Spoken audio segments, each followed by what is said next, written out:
Romo bisa menjelaskan kepada kami istilahnya indulgensi, Romo? Ya, indulgensi itu kan bahasa Latin yang berarti kemurahan hati. Kemurahan hati siapa? Kemurahan hati Tuhan.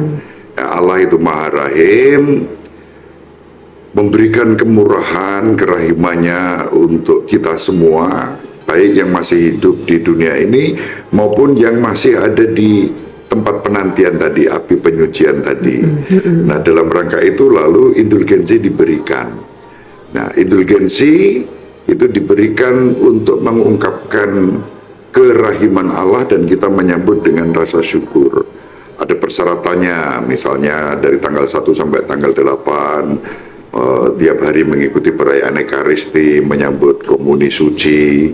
Lalu kita yang memohon indulgensi untuk kita sendiri itu ditandai dengan penerimaan sakramen tobat, dengan puasa, dengan tindakan amal.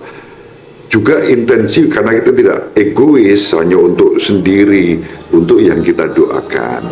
Lalu dampak dari indulgensi itu baik bagi yang sudah meninggal yang kita bawa dalam intensio dantis, istilahnya begitu ya, dalam intensi doa-doa kita untuk yang bersangkutan dan juga untuk kita sendiri. Oh, gitu.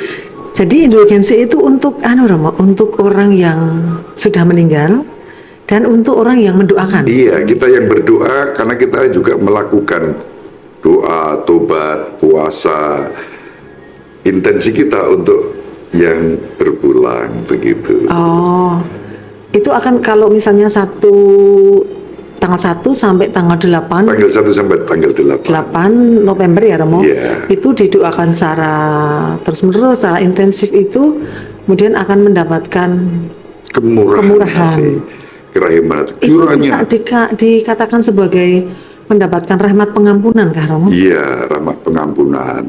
Ada contoh konkret misalnya pengalaman indulgensi. Itu kita belajar dari seorang suci yang bernama Suster Faustina.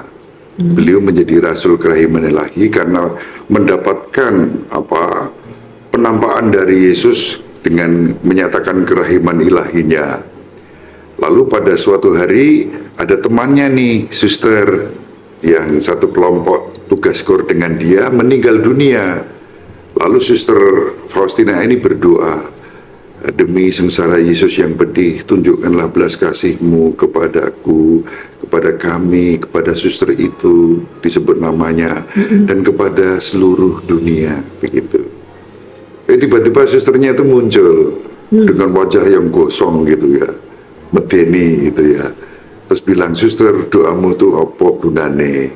Lihat aku seperti ini. Nah, Suster Faustina bilang, ya suster, nggak apa-apa, kalau sekarang belum ada manfaatnya, nggak apa-apa, pergi dan jangan datang lagi. Suster Faustina tetap berdoa terus menerus dan pada saatnya suster tadi muncul lagi. Yang pertama itu dengan wajah gosong, medeni bocah. Lalu yang kedua ini dengan wajah yang bercahaya. Itu orang Polandia ya. Orang Polandia itu namanya kan Kowalska, begitu ya. Umumnya kan begitu. Begitu didoakan dan bercahaya, nama suster tadi muncul sudah jadi Wahyu Ningsih, wajah ayu kuning bersih gitu ya. Karena bercahaya. Itu doanya dan itu dicatat oleh Suster Faustina di buku hariannya. Itu pentingnya doa dan indulgensi di tanggal 1 sampai tanggal 8. Indulgensi sebenarnya tidak hanya dalam rangka tanggal 1 sampai 8 bulan November, tetapi juga kita punya pengalaman-pengalaman misalnya pada menjelang Hari Raya Kerahiman Ilahi, jadi itu dibuka indulgensi. Bapak Suci juga membuka kapan ada ruang-ruang indulgensi untuk publik, untuk umat, bentuk kemurahan hati untuk mendapatkan pengampunan. Oke, terima kasih Romo. Sahabat peradaban kasih yang terkasih, sampai jumpa pada episode berikutnya. Terima kasih atas kebersamaan kita. Salam peradaban kasih ekologis. Berkah dalam